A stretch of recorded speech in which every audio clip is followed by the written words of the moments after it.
Hello everyone. ये most repeated questions का एक कलेक्शन है। इसमें जितने भी क्वेश्चन लिए हैं मैंने वो सभी के सभी किसी ना किसी एग्जाम में पूछे हुए क्वेश्चन हैं। इसके अलावा जो भी इम्पोर्टेंट फैक्ट इससे बनेंगे वो सभी इसमें डिस्कस करेंगे, इसलिए आप पूरा वीडियो देखना जिससे आपको कंप्लीट बेनिफिट मिल सके। ठीक है, तो पहला क्वेश्चन हम लोग देखेंगे। भारत में पहली बार राष्ट्रीय डॉल्फिन दिवस कब मनाया गया? ये मनाया गया था 5 अक्टूबर 2022 को। 2022 को पहली बार मनाया गया है। 5 अक्टूबर को ये हम लोग मनाते हैं डॉल्फिन डे। ठीक है, ये क्वेश्चन भी आपसे आ सकता है। अब क्वेश्चन आता है कि डॉल्फिन है इसको राष्ट्रीय जलीय दिवस मतलब कि डॉल्फिन दिवस क्यों मनाया गया? क्योंकि ये हमारा जो डॉल्फिन है ये राष्ट्रीय जलीय जीव है। क्या है?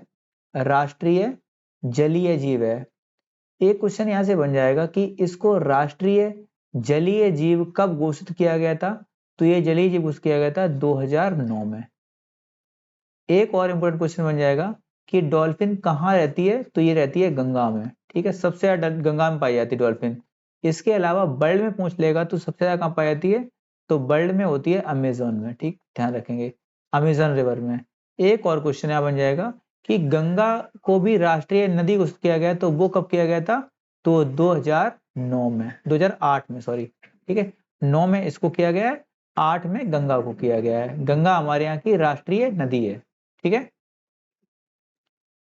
अक्टूबर के सारे इंपोर्टेंट दिवस देखेंगे हम लोग। देखिए, पहला है 1 अक्टूबर को कौन सा दिवस मनाते हैं? तो अंतरराष्ट्रीय वृद्धजन दिवस मनाते हैं। कब? 1 अक्टूबर को। 2 अक्टूबर को हम लोग जानते हैं लाल बहादुर शास्त्री जी की जयंती होती है। इसी दिन बर्थडे हुआ था गांधी जी का, और गांधी जी के लिए हम लोग मनाते हैं अंतरराष्ट्रीय अहिंसा दिवस। ठीक है, तो 2 अक्टूबर को 2 दिवस इंपोर्टेंट हैं, एक लाल बहादुर शास्त्री जी की जयंती और एक दिवस इंपोर्टेंट है अंतरराष्ट्रीय अहिंसा दिवस। 3 अक्टूबर की बात करेंगे तो यह है विश्व प्रकृति दिवस। 4 अक्टूबर को होता है विश्व पशु कल्याण दिवस। 5 अक्टूबर को होता है विश्व परिवेश दिवस। और 5 अक्टूबर को ही होता है विश्व शिक्षक दिवस। हम लोग जानते हैं कि जो राष्ट्रीय शिक्षक दिवस है वो मनाते हैं हम लोग 5 सितंबर को, और 5 सितंबर को ही बर्थडे होता है डॉक्टर सर्वपल्ली राधाकृष्णन जी का, और उनको 1954 में पहली बार जो है भारत रत्न से सम्मानित किया गया था, और हमारे देश के वो पहले उपराष्ट्रपति थे और दूसरे राष्ट्रपति थे। 6 अक्टूबर को होता है विश्व वन्यजीव प्राणी दिवस। 8 अक्टूबर को होता है वायुसेना दिवस। 9 अक्टूबर को होता है विश्व डाक दिवस। और 10 अक्टूबर को होता है विश्व दृष्टि दिवस। 11 अक्टूबर को होता है जयप्रकाश जयंती, और हम लोग जानते हैं जयप्रकाश जी को, जयप्रकाश नारायण जेपी आंदोलन चलाया था। 14 अक्टूबर को होता है विश्व मानक दिवस। 16 अक्टूबर को होता है विश्व एलर्जी जागरूकता दिवस। 16 अक्टूबर को हम लोग मनाते हैं विश्व खाद्य दिवस। ये ध्यान रखना, 16 अक्टूबर 1945 को इसकी स्थापना होती है, तो WFP वर्ल्ड फूड प्रोग्राम की। ठीक है, 21 अक्टूबर को होता है विश्व आयोडीन अल्पता दिवस। 24 अक्टूबर को होता है संयुक्त राष्ट्र दिवस, क्योंकि 24 अक्टूबर 1945 को, 24 अक्टूबर 1945 को स्थापना होती है यूनाइटेड नेशन ऑर्गेनाइजेशन की। ठीक है, 30 अक्टूबर को होता है विश्व मितव्ययिता दिवस। 31 अक्टूबर को होता है इंदिरा गांधी जी की पुण्यतिथि थी। 1984 को इनको गोली मारी गई थी। 31 अक्टूबर 1984 को इनको गोली मारी गई थी। ठीक है, हम लोग कुछ और इंपोर्टेंट दिवस देख लेंगे, कुछ और इंपोर्टेंट क्वेश्चन देखेंगे। जैसे कि भारत में न्यूनतम मजदूरी अधिनियम किस वर्ष लागू किया गया था? ये क्वेश्चन बहुत बार आ चुका है, 1948 में। ठीक है, ये पूछा हुआ है कि पक्षी को शांति का प्रतीक माना गया है हमारे यहाँ। देखिए, शांति का प्रतीक अगर बोलेंगे तो शांति का प्रतीक माना गया है हमें कबूतर को। ठीक है, ध्यान रखेंगे, मोर नहीं है, कबूतर को माना गया है। ठीक है, मोर नहीं है। ठीक है, अगर पूछ लेगा यहाँ पे कि हमारा राष्ट्रीय प्रतीक क्या है, राष्ट्रीय पक्षी कौन सा है, राष्ट्रीय पक्षी पूछेगा, तो राष्ट्रीय पक्षी में नाम आता है किसका? तो आता है नाम मोर का। ठीक है, राष्ट्रीय पक्षी में नाम आता है मोर का। ठीक है, अब यहाँ हम लोग कुछ और राष्ट्रीय प्रतीक देख लेंगे।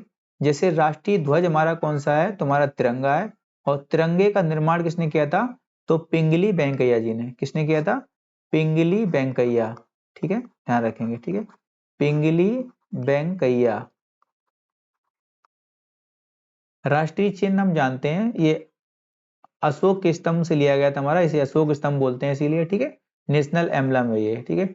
राष्ट्रीय गान हमारा जन गण मन अधिनायक जय है ये, ठीक है, जन गण मन है, और इसे 1911 में पहली बार रविन्द्रनाथ टैगोर जी ने इसको गाया था, ठीक है, ध्यान रखेंगे। राष्ट्रीय गीत हमारा कौन सा है, वंदे मातरम है, इसे बंकिम चंद्र चटर्जी ने लिखा है, ठीक है। और राष्ट्रीय पशु हमारा कौन सा है, तो ये बाघ है, ठीक है, ध्यान रखेंगे। राष्ट्रीय पक्षी हमारा मोर है, ठीक है, और राष्ट्रीय फल हमारा आम है, ठीक है। आप लोग कमेंट करके बताना कि आम अनुसंधान संस्थान कहाँ स्थित है, ठीक है। राष्ट्रीय फूल कौन सा है, तो हमारा कमल है, ठीक है, और बीजेपी जो पार्टी है उसका जो चिन्ह है वो भी कमल है, ठीक है। राष्ट्रीय खेल कौन सा है, तो हमारा राष्ट्रीय खेल हालांकि हमारा घोषित नहीं है अभी तक, लेकिन फिर भी हम हॉकी को मानते हैं। राष्ट्रीय वृक्ष कौन सा है, तो हमारा है बरगद, ठीक है। राष्ट्रीय मुद्रा हमारी कौन सी है, तो हमारी रुपीज है, ठीक है, ध्यान रखेंगे, इस तरीके का इसका एम्बलम है, और इसको बनाया था डी उदय कुमार ने, ठीक है। राष्ट्रीय नदी हमारी गंगा है, हमने आपको बताया 2008 में इसे राष्ट्रीय नदी का दर्जा दिया गया है, ठीक है। राष्ट्रीय पुरस्कार हमारा कौन सा है, तो भारत रत्न है, और भारत रत्न की शुरुआत की गई थी 1954 में, ध्यान रखेंगे, ठीक है। और अभी अभी भारत रत्न 1954 से स्टार्ट करने के बाद अगर पहली बार पूछ लेगा तो सीवी रमन जो वैज्ञानिक थे हमारे, ठीक है, राजगोपालाचारी, राजगोपालाचारी, और तीसरे व्यक्ति थे सर्वपल्ली राधाकृष्णन, ठीक है, राधा कृष्णन, ठीक है, इन 3 लोगों को दिया गया था। इसके बाद 2024 की बात करेंगे तो 2024 में दिया गया है अभी अभी एक व्यक्ति हैं कर्पूरी ठाकुर, ठीक है, कर्पूरी ठाकुर, और दूसरे हैं लाल कृष्ण आडवाणी जी, ठीक है। आप लोग इनको ध्यान रखेंगे, इसका मेरा पूरा वीडियो इसको पड़ा हुआ है, आप जाके देख सकते हैं। राष्ट्रीय भाषा हमारी हिंदी है, और राष्ट्रीय मिठाई हमारी जलेबी है, ध्यान रखेंगे, कौन सी है, जलेबी है। लोग वापस आते हैं, देखिए, नर्मदा एवं ताप्ती नदियों के मध्य कौन सी पर्वत श्रेणी स्थित है, तो ये स्थित है सतपुड़ा पर्वत श्रेणी, ठीक है। नर्मदा और ताप्ती दोनों नदियां ऐसी नदियां हैं जो भ्रंश घाटी में बहती हैं, ठीक है, भ्रंश घाटी में बहने वाली नदियां पूछेगा कौन सी हैं, तो नर्मदा एवं ताप्ती। एक और बात, ये अरब सागर में गिरने वाली नदियां हैं, ठीक है, जैसे इंडिया का मैप इस तरीके का होगा, तो जो नदियां इधर से बह के आती हैं, जो इस साइड अरब सागर है, अरब सागर में गिरती हैं, तो ये अरब सागर में गिरने वाली नदियां हैं। ये नदियों की ट्रिक है सा मा न ता। सा से होती है साबरमती, माँ से होती है माही, ना से नर्मदा, और ता से ताप्ती। एक बार और देखिए, साबरमती, साबरमती, माही, नर्मदा, और लास्ट में आती है ताप्ती। आगे क्वेश्चन देखिए, 5 नंबर क्वेश्चन है, दक्षिण अमेरिका के चौड़े वृक्ष रहित घास के मैदानों को क्या कहा जाता है, तो दक्षिण अमेरिका के घास के मैदानों को कहा जाता है पंपास, क्या कहा जाता है, पंपास। अब हम लोग कुछ घास के मैदानों को देखेंगे, जैसे घास के मैदान 2 प्रकार के होते हैं, आप जानते हैं इनको, एक होते हैं उष्णकटिबंधीय घास के मैदान, और एक होते हैं शीतोष्ण कटिबंधीय घास के मैदान। जैसे अगर हम पृथ्वी को कुछ इस तरीके से अगर देखेंगे, तो जो पृथ्वी का बीचों बीच से रेखा गुजरती है उसे बोलते हैं 0 डिग्री रेखा, इसे बोलते हैं इक्वेटर, इसे बोलते हैं, क्या बोलते हैं इसको, इसको बोलते हैं भूमध्य रेखा, क्या बोलते हैं, भूमध्य रेखा। इस रेखा के जो 23.5 से 23.5 तक का जो जोन होता है, इस जोन को बोलते हैं उष्णकटिबंधीय क्षेत्र, ठीक है। और जो इसके ऊपर वाला होता है और जो 66.5 के नीचे होता है, इसे बोलते हैं हम लोग शीतोष्ण कटिबंधीय क्षेत्र, ठीक है, ध्यान रखेंगे। जो 23.5 से 66.5 के बीच में होता है, इसे बोलते हैं शीतोष्ण, क्या बोलते हैं, शीतोष्ण, ठीक है। इसे बोलते हैं हम लोग क्या, उष्णकटिबंधीय क्षेत्र। इस क्षेत्र के बीच में जो घास के मैदान होंगे उन्हें बोलते हैं उष्णकटिबंधीय घास के मैदान, और जो इस क्षेत्र में पाए जाएंगे उन्हें बोलेंगे शीतोष्ण कटिबंधीय घास के मैदान। इसीलिए आप लोग ध्यान रखेंगे, ठीक है। अब देखिए, जो उष्णकटिबंधीय घास के मैदान वाले जो उदाहरण है, सवाना कहाँ पड़ता है, अफ्रीका में, लानोज है वेनेजुएला में, कैंपास पड़ता है ब्राजील, अर्जेंटीना, पराग्वे और उरुग्वे में, ठीक है। पार्कलैंड पड़ता है दक्षिण अफ्रीका में। सिल्वास पड़ता है अमेजन में, ठीक है, जैसे हम लोग बताया था आपको, ठीक है। पंपास जैसे आया था ना, तो पंपास कहाँ पड़ता है, तो पंपास पड़ता है अर्जेंटीना, उरुग्वे और ब्राजील में, ठीक है। प्रेरीज घास के मैदान कहाँ पड़ते हैं, तो ये पड़ते हैं अमेरिका में, ठीक है। स्टेपीज कहाँ है, तो ये पड़ता है यूरेशिया क्षेत्र में, ठीक है। मतलब जो पूर्वी यूरोप एवं मध्य एशिया के जो बीच का क्षेत्र है उसे बोलते हैं यूरेशिया, ठीक है। मतलब एशिया का ऐसा पार्ट जो यूरोप के हिस्से में पड़ता है उसे बोलते हैं यूरेशिया। बेल्ट कहाँ पड़ता है, साउथ अफ्रीका में पड़ता है। डाउन्स कहाँ पड़ता है, ऑस्ट्रेलिया में पड़ता है। देखिए जो अफ्रीका के लास्ट वाली कंट्री है जो बेल्डिंग करके चिपका दिया उसे बोलते हैं साउथ अफ्रीका, यानी कि बेल्ट। डाउन्स, यहाँ पे बॉल बहुत बाउंस होती है ऑस्ट्रेलिया में, आप जानते हैं जब क्रिकेट होता है तो वहाँ बॉल कैसी होती है, बहुत बाउंस होती है, इसे बोलते हैं बाउंस डाउन्स ऑस्ट्रेलिया, ठीक है। अब हम लोग एक बार और देख लेते हैं, और क्वेश्चन देखेंगे, हम लोग डिस्कस करते हैं। भारतीय दलहन अनुसंधान संस्थान कहाँ स्थित है, ये कहाँ स्थित है, कानपुर में, ठीक है। और यहीं पे ध्यान रखेंगे, दाल के अलावा यहाँ पे चीनी अनुसंधान संस्थान पूछ लेगा। दाल चीनी दोनों कहाँ है, कानपुर में, ठीक है। हम लोग कुछ और देख लेंगे, जैसे राष्ट्रीय वनस्पति शोध संस्थान कहाँ है, तो ये लखनऊ में है। कृषि अनुसंधान संस्थान कहाँ है, तो नई दिल्ली में। कृषि करते हैं हम लोग ट्रैक्टर से, और ट्रैक्टर चलता किस पे है, सड़क पे, तो ट्रैक्टर अनुसंधान संस्थान और सड़क अनुसंधान संस्थान दोनों कहाँ है, नई दिल्ली में है, ठीक है। आलू शोध संस्थान कहाँ है, तो ये कुफरी पड़ती जगह है, कुफरी जगह पड़ती है कुफरी, और कुफरी कहाँ है, शिमला में। तो आलू शोध संस्थान कहाँ मिलेगा, हिमाचल प्रदेश लिखा मिलेगा, शिमला लिखा मिलेगा, या फिर कुफरी लिखा मिलेगा, ठीक है, तीनों मिल सकते हैं नाम। केंद्रीय औषधि शोध संस्थान कहाँ है, तो लखनऊ में है। देखिए वनस्पति और औषधि दोनों कहाँ है, लखनऊ में है, ठीक है। अभी गन्ना का भी कहाँ है, लखनऊ में है। खाद्य प्रौद्योगिकी कहाँ है, तो ये मैसूर में है। केंद्रीय आम शोध संस्थान कहाँ है, तो लखनऊ में है। केंद्रीय जूट प्रौद्योगिकी शोध संस्थान कहाँ है, तो ये कोलकाता में पड़ता है। केंद्रीय नारियल शोध संस्थान कहाँ पड़ता है, तो पड़ता है कासरगोड, केरल में। केंद्रीय समुद्री विज्ञान संस्थान कहाँ पड़ता है, तो पड़ता है पणजी में, ठीक है। तंबाकू शोध संस्थान कहाँ पड़ता है, तो पड़ता है राजमुंदरी, आंध्र प्रदेश में। चीनी के लिए बताया आपको कहाँ है, कानपुर में। चावल कहाँ है, तो ये पड़ता है कटक, उड़ीसा में। अगर पूछ लेगा कि विश्व चावल, मतलब कि ये तो केंद्रीय है यानी कि राष्ट्रीय है हमारा, अगर पूछ लेगा वर्ल्ड लेवल में चावल का शोध संस्थान कहाँ स्थित है, तो ये पड़ता है मनीला, फिलीपींस में, ठीक है। भारतीय लाख अनुसंधान संस्थान कहाँ है, तो ये रांची में पड़ता है, ठीक। गन्ना की बात करेंगे तो ये कहाँ पड़ता है, कोयम्बटूर में पड़ता है, ठीक है। विश्व विज्ञान केंद्र कहाँ पड़ता है, तो लखनऊ में पड़ता है, ठीक है, हमने बताया था आपको विश्व के लिए। मौसम कहाँ पड़ता है, तो ये नई दिल्ली में पड़ता है। मौसम, ट्रैक्टर, सड़क और इसके अलावा वो कृषि तीनों कहाँ पड़ते हैं, तो ये पड़ते हैं नई दिल्ली में, ठीक है। मौसम की बात करेंगे तो कहाँ पड़ता है, नई दिल्ली में, लेकिन मौसम वेधशाला बोल देगा तो कहाँ पड़ेगा, पुणे में, ठीक है। परमाणु वाला कहाँ है, तो ट्राम्बे में पड़ता है, कहाँ पड़ता है, ट्राम्बे में, ठीक है। केंद्रीय वन का कहाँ पड़ता है, तो देहरादून में। वन हो या पेट्रोलियम हो, दोनों कहाँ पड़ते हैं, देहरादून में, ठीक है। और डेयरी कहाँ पड़ता है, तो डेयरी है करनाल में, ठीक है। पुरातात्विक सर्वेक्षण कहाँ पड़ता है, कोलकाता में। भारतीय आयुर्विज्ञान संस्थान कहाँ पड़ता है, तो ये पड़ता है नई दिल्ली में, ठीक है। विक्रम साराभाई अंतरिक्ष केंद्र कहाँ है, तो ये तिरुवनंतपुरम में है। केंद्रीय ईंधन अनुसंधान संस्थान कहाँ पड़ता है, जलगोड़ा में।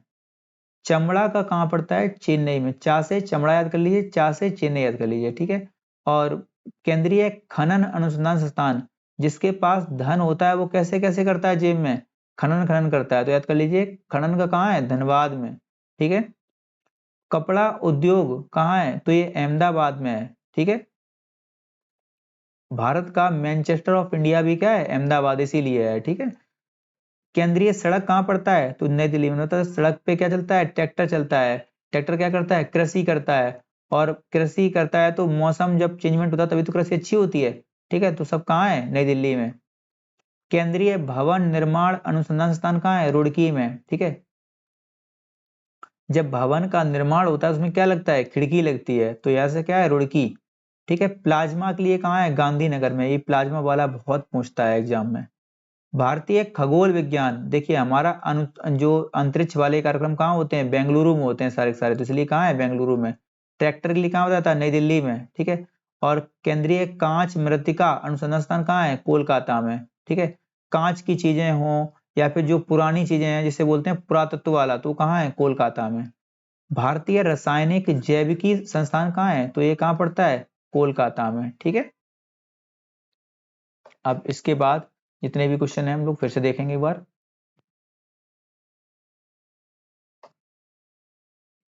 देखिए,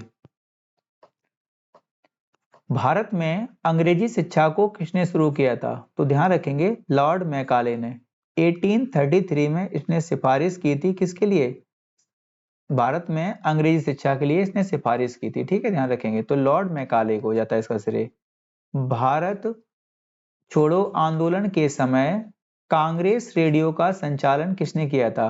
तो ध्यान रखेंगे उषा मेहता। इनका बड़ा योगदान है, क्योंकि इन्होंने उस समय, सोचिए जिस समय एक तरीके से जमीन के अंडर में रह के, मतलब कि अंडरग्राउंड होकर इन्होंने जो है ये कांग्रेस रेडियो का संचालन किया था, और इसी से पूरे देश में जो है अपनी बातों को पहुंचा रही थी। तो इनका नाम था उषा मेहता। ठीक है। क्वेश्चन पूछता है कि रेडियो का संचालन भारत छोड़ो आंदोलन के समय किसने किया था? तो उषा मेहता ने। ठीक है। और झंडा फहराने का काम किसने किया था? तो अरुणा आसफ अली ने। क्वेश्चन पूछ लेगा कि भारत छोड़ो आंदोलन के समय झंडा किसने फहराया था? तो अरुणा आसफ अली। ठीक है, अरुणा आसफ अली। ये दोनों महिलाओं का नाम आप ध्यान रखेंगे। ठीक है। ठीक है, अरुणा आसफ अली।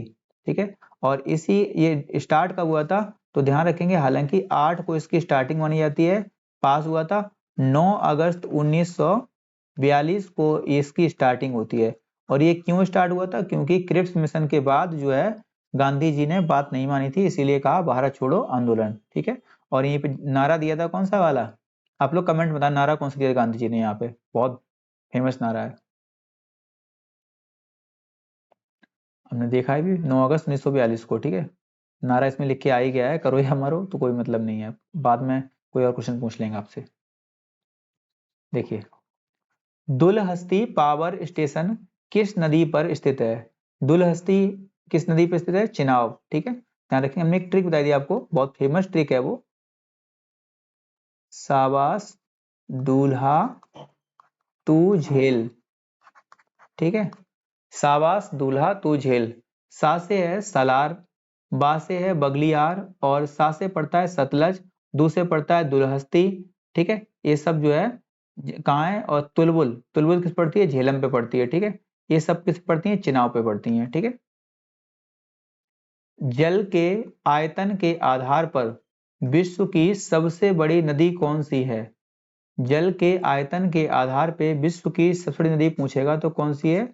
अमेजन रिवर है। ठीक है। और अगर पूछ लेगा लंबाई के हिसाब से सबसे बड़ी नदी कौन सी है, लंबाई के हिसाब से, तो पड़ती है नील रिवर। ठीक है, नील रिवर। नील की लंबाई है 6650, और इसके अलावा ध्यान रखेंगे अमेजन की लंबाई कितनी है? तो पड़ती है 6400। ठीक है, ध्यान रखेंगे। यहाँ देख लीजिए कि विश्व का सबसे बड़ा महाद्वीप कौन सा है? तो विश्व का सबसे बड़ा महाद्वीप है एशिया महाद्वीप। कौन सा है? एशिया महाद्वीप। ठीक है, हमने महाद्वीपों का सारा क्रम बताया आपको। फर्स्ट नंबर पड़ता है एशिया, दूसरे पे आता है अफ्रीका, थर्ड नंबर पे आता है नॉर्थ अमेरिका, फोर्थ पे आता है साउथ अमेरिका, फिफ्थ पे आता है अंटार्कटिका, और सिक्स पे आता है यूरोप, और सेवन्थ पे आता है ऑस्ट्रेलिया। ठीक है, आप लोग ध्यान रखेंगे इसका क्रम।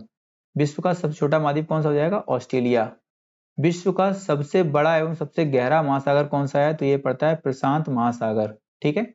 सबसे बड़ा देश विश्व का कौन सा है? तो ये रूस कंट्री पड़ती है। छोटा देश पड़ता है वेटिकन सिटी, जो कि इटली में है। सबसे बड़ा द्वीप कौन सा है? तो ये ग्रीनलैंड पड़ता है। द्वीप की बात करेगा तो कौन सा है? ग्रीनलैंड है। और ग्रीनलैंड पे किस देश का अधिकार है? तो ये अधिकार है डेनमार्क का। ठीक है, ये क्वेश्चन आया हुआ है एनटीपीसी का, पिछली बार का पूछा हुआ है। सबसे बड़ा द्वीप समूह कौन सा है? तो ये इंडोनेशिया पड़ता है।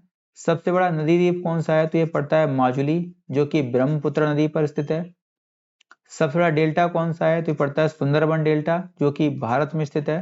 ठीक है, आप जानते हैं जहाँ पे गंगा और ब्रह्मपुत्र का जो डेल्टा बनता जहाँ मिलती हैं उसे बोलते हैं सुंदरबन का डेल्टा, जो कि भारत में स्थित है, भारत और बांग्लादेश में, ठीक है।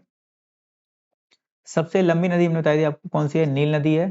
सबसे चौड़ी नदी पूछ लेगा बहाव के आधार पर बड़ी नदी कौन सी है, तो अमेजन रिवर पड़ती है, ये दक्षिण अमेरिका में बहती है, ठीक है, ध्यान रखेंगे, ठीक है। सबसे छोटी नदी कौन सी है, तो ये डी रिवर है, जो कि संयुक्त राज्य अमेरिका में है।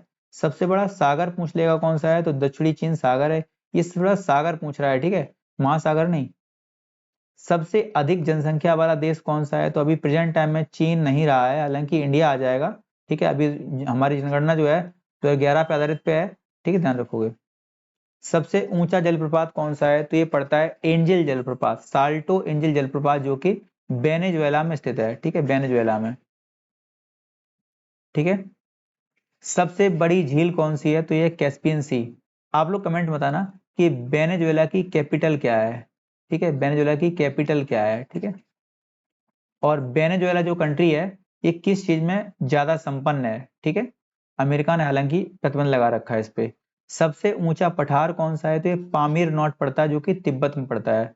सबसे लंबी पर्वतमाला पड़ती है एंडीज, जो कि दक्षिण अमेरिका में है। सबसे बड़ा रेगिस्तान आप जानते हैं सहारा है, ठीक है। इसमें काफी फैक्ट बनते हैं, हम काफी क्वेश्चन कराएंगे बाद में। सबसे बड़ा रेगिस्तान पूछ लेगा कौन सा है, एशिया का, तो एशिया का पड़ता है गोबी, ठीक है। और भारत का पूछेगा थार। आगे देखिए, कंप्यूटर को बनाने वाले फिजिकल कंपोनेंट्स को क्या कहते हैं, जो फिजिकल जिन्हें हम टच कर सकते हैं तो उनको क्या बोलते हैं, हार्डवेयर। जिनको हम टच नहीं कर सकते उन्हें क्या बोलते हैं, सॉफ्टवेयर, ठीक है।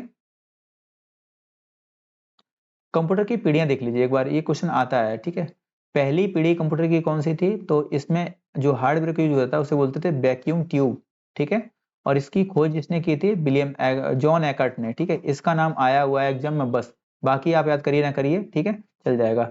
दूसरी पीढ़ी जो थी इसमें क्या यूज होता था, ट्रांजिस्टर। पहले में वैक्यूम ट्यूब, दूसरे में ट्रांजिस्टर, और इसकी खोज की थी विलियम शॉकले ने, ये भी आया हुआ है, ठीक है। तीसरी पीढ़ी इसमें आईसी का यूज हुआ है, इंटीग्रेटेड सर्किट, ठीक है, इंटीग्रेटेड सर्किट, आईसी की फुल फॉर्म भी आती है, ठीक है। रॉबर्ट नॉइस और जैक किल्विन इसकी खोज की थी, ठीक है। चौथी पीढ़ी की बात करेंगे तो इसमें माइक्रो प्रोसेसर का यूज हुआ था, ठीक है। और ये इंटेल कारपोरेशन ने इसकी खोज की थी, ठीक है, इंटेल एक कंपनी है पूरी। और पांचवी पीढ़ी जो है ये 1980 के बाद से लेके अभी तक चलेगी, इसे बोलते हैं आर्टिफिशियल इंटेलिजेंस पे आधारित पे है, ठीक है, एआई पे आधारित है ये, ठीक है, ध्यान रखोगे। और ये भविष्य का बोलते हैं इसको लिए, ठीक है। जापान का अंतरराष्ट्रीय व्यापार और उद्योग मंत्रालय ने इसकी खोज की थी, ठीक है, ध्यान रखेंगे इस चीज को, ठीक है। ये सारे क्वेश्चन आए हुए एग्जाम में है, आप इन सभी क्वेश्चन को ध्यान रखेंगे।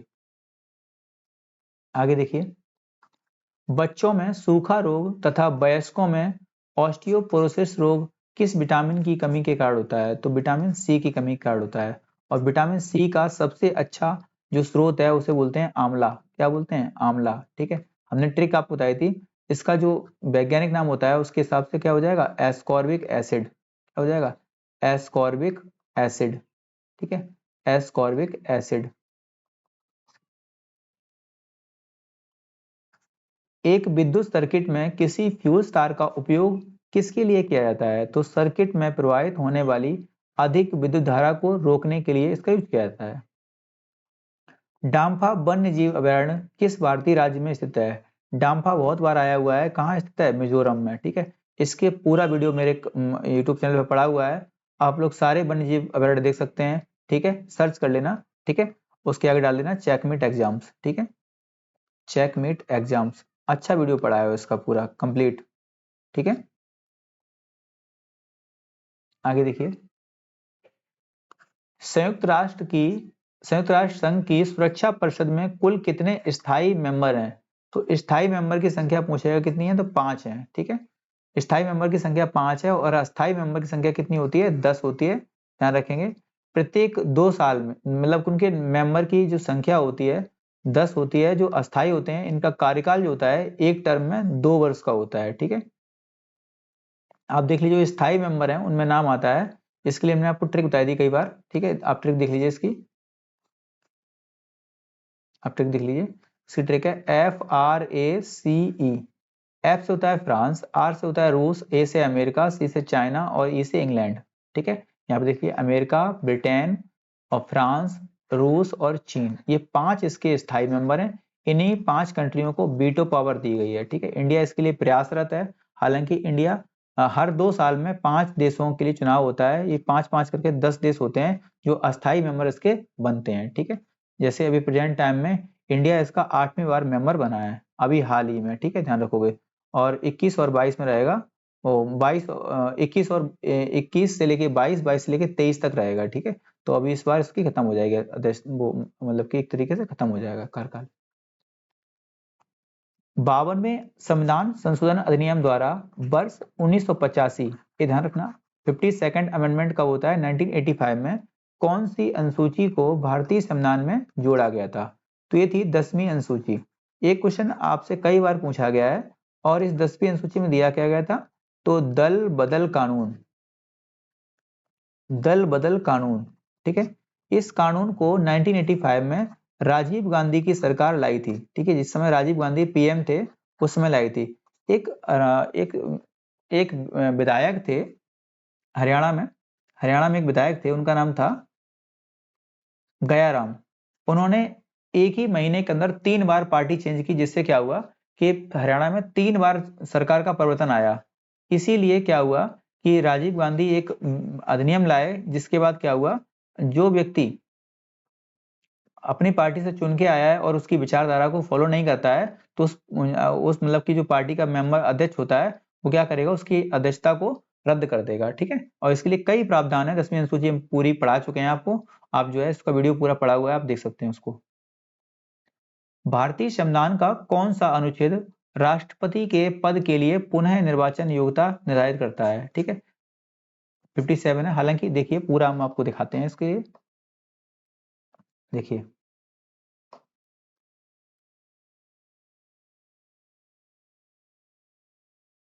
इसके लिए ट्रिक बता दी हमने, पकानी कोका दुयोदशम। देखिए पा से होता है राष्ट्रपति का पद, जो कि 52 नंबर में दिया है। का से होता है कार्यपालिका का हेड होता है, वो कार्यपालिका का प्रधान होता है, इसके बिना साइन के कोई भी काम नहीं होता है, ये आर्टिकल नंबर 53 दिया है।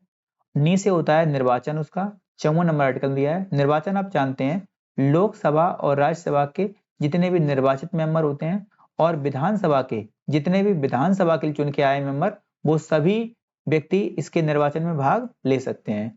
को से होता है कोटा इसका, ठीक है, कोटा नंबर दिया है 55 नंबर आर्टिकल में।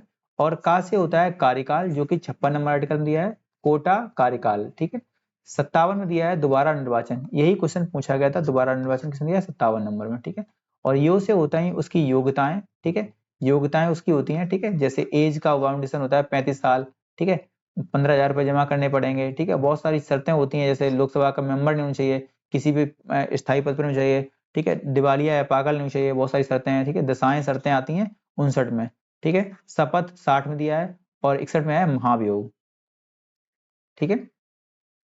अब आगे देखिए, 1906 ईस्वी में किसने कलकत्ता अधिवेशन, कलकत्ता कांग्रेस अधिवेशन की अध्यक्षता की थी? 1906 में, 1906 में की थी दादा भाई नौरोजी ने, ठीक है। यहीं पे पहली बार उन्होंने स्वराज की मांग की थी, ठीक है, ध्यान रखोगे। स्वराज शब्द का इस्तेमाल दादा भाई नौरोजी ने पहली बार कांग्रेस के मंच से किया था, ठीक है। अब क्वेश्चन देख लीजिए, और राष्ट्रपति के कुछ आर्टिकल्स हैं, देखिए आप लोग, जैसे बहुत इंपोर्टेंट आर्टिकल है, जैसे राष्ट्रपति का पद आप जानते हैं 52 में, 53 में कार्यपालिका की शक्ति होती है, 54 में उसका निर्वाचन होता है, 55 में निर्वाचन की रीति है, 56 में राष्ट्रपति के पद मतलब के कार्यकाल होता है एक तरीके से, 57 में दोबारा निर्वाचन है, 58 में उसकी निर्वाचन की अर्हताएं हैं, 59 में शर्तें हैं, 60 में दिया है राष्ट्रपति का शपथ, और 61 में दिया है महाभियोग। यहां तक हम लोग पढ़ चुके हैं।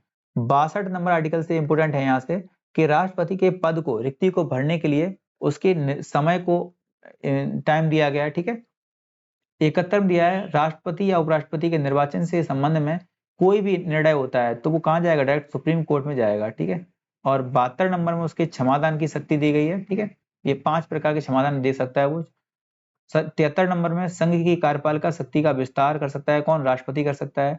कोई डिपार्टमेंट अलग से गठित कर सकता है कौन? राष्ट्रपति कर सकता है। 74 नंबर में कार्यपालिका की शक्ति के प्रयोग के लिए मंत्री परिषद का गठन कौन करेगा? तो मंत्री परिषद जो होती है ये राष्ट्रपति की सहायता के लिए होती है, इसीलिए पूछेगा मंत्री परिषद गठन कौन कर सकता है? राष्ट्रपति कर सकता है। 78 में पूछेगा, तो राष्ट्रपति को राष्ट्रपति को प्रधानमंत्री से सूचना प्राप्त करने का अधिकार है। जो प्रधानमंत्री होता है, क्वेश्चन पूछेगा प्रधानमंत्री का कर्तव्य क्या है, कि प्रधानमंत्री जितना भी काम दिन भर में हुआ है, उसके मंत्री लोग जो हैं दिन भर में जो काम करते हैं, वो आर्टिकल नंबर 78 के तहत प्रधानमंत्री पूरी सूचना किसको देगा, राष्ट्रपति को पहुंचाएगा, आर्टिकल नंबर 78 के तहत। आर्टिकल नंबर 18 क्या दिया है, राष्ट्रपति द्वारा राज्यसभा में 12 मेंबर को मनोनीत किया जा सकता है। ठीक है, ये 4 फील्ड होते हैं, ध्यान रखोगे, कला, संस्कृति, विज्ञान और खेल के क्षेत्र में। ठीक है, एक 331 नंबर आर्टिकल और है, इसमें कहा गया था लोकसभा में आंग्ल भारतीय समुदाय के 2 मेंबर को मनोनीत करना। हालांकि इसको ध्यान रखोगे 104 नंबर आर्टिकल्स अमेंडमेंट से, 104 नंबर अमेंडमेंट से इसको क्या कर दिया है, इसको हमने डिमोलिश कर दिया है। ठीक है, इसको हमने खत्म कर दिया है। ठीक है, 2024 का जब चुनाव हो जाएगा, इसके बाद से एंग्लो इंडियन पद जो है हमेशा के लिए फिनिश हो जाएगा। 108 नंबर आर्टिकल जो है, ये कुछ बहुत इंपोर्टेंट आर्टिकल्स हैं, ध्यान रखेंगे। राष्ट्रपति संसद के दोनों सदनों का संयुक्त अधिवेशन बुला सकता है। ठीक है, और ये बुलाता किसके तहत है, 108 के तहत, ध्यान रखोगे। ठीक है, 108 के तहत बुलाता है, लेकिन इसमें ध्यान रखना चाहिए को कि इसकी अध्यक्षता कौन करता है, इसकी अध्यक्षता हमेशा कौन करेगा, तो जो लोकसभा का स्पीकर होगा, और लोकसभा के स्पीकर प्रेजेंट टाइम में कौन है, तो ओम बिरला जी। ठीक है, तो बुलाएगा कौन, आहूत कौन करेगा, राष्ट्रपति, लेकिन उसकी अध्यक्षता कौन करेगा, लोकसभा का स्पीकर। 111 के तहत ध्यान रखोगे राष्ट्रपति के का जेबो वीटो होता है। हालांकि इसको एक ही बार यूज हुआ है, आज तक पूछ लेता है कभी कभी, तो ज्ञानी जैल सिंह ने इसका यूज किया था राजीव गांधी के डाक विभाग अधिनियम के 1986 को। ठीक है, ध्यान रखोगे। 123 में राष्ट्रपति को अध्यादेश जारी करने की शक्ति है, जैसे जब लोकसभा के कोई सदन नहीं चल रहे होते हैं, उनके बीच में कोई कानून बनाना होता है, तो उस समय राष्ट्रपति अध्यादेश जारी कर देता है। ठीक है, अब आता है 143। 143 नंबर आर्टिकल जो है बहुत इंपॉर्टेंट है।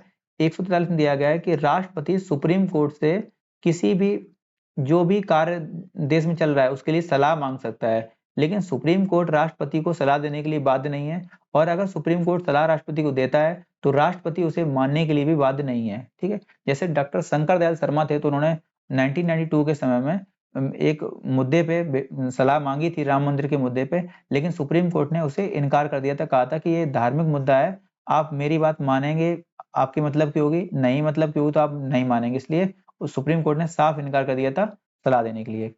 और ये कुछ इंपोर्टेंट आर्टिकल्स और देख लिए। राष्ट्रपति जो होता है भारत का हमारा प्रथम नागरिक होता है, आप जानते हैं। 112 नंबर आर्टिकल तहत जो आय और व्यय का विवरण होता है, जिसे बजट बोलते हैं हम लोग, वार्षिक वित्तीय विवरण बोलते हैं, इसको जो पेश करने का अधिकार होता है वो भी राष्ट्रपति के पास होता है। हालांकि राष्ट्रपति किसी भी मंत्री को बजट पेश करने के लिए बोल सकता है, लेकिन आम रूप से किसे बोलता है, वित्त मंत्री को ही बोलता है। ठीक है, 124 के तहत क्या होता है, सुप्रीम कोर्ट के न्यायाधीशों की नियुक्ति करता है। ठीक है, और हाई कोर्ट के न्यायाधीशों की नियुक्ति कौन करता है, तो भी राष्ट्रपति करता है, 217 नंबर आर्टिकल तहत। ठीक है, 356 दिया है राष्ट्रपति शासन, ये राष्ट्रपति खुद लगाता है। और 352 में राष्ट्रपति को अधिकार है, प्रधानमंत्री की सलाह पर लगाता है हालांकि, लेकिन राष्ट्रपति ही लगाता है राष्ट्रीय आपात। ठीक है, वित्तीय आपात भी राष्ट्रपति लगा सकता है 360 के तहत। ठीक है, ये सारे आर्टिकल्स इंपोर्टेंट हैं, आप लोग ध्यान रखोगे। ठीक है, और यही वीडियो रखते हैं। आप लोग को वीडियो कैसा लगा आप लोग कमेंट करके जरूर बताना। थैंक यू दोस्तों।